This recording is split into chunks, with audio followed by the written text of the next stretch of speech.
Dr. Whizbang, a quirky scientist, spent years researching a cure for hiccups.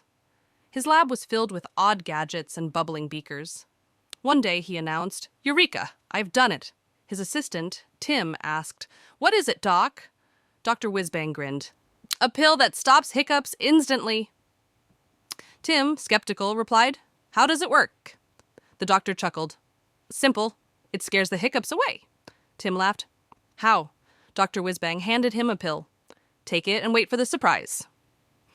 Tim swallowed it, and suddenly a loud "Boo!" echoed. Tim jumped. "Hiccups gone. See? Works every time."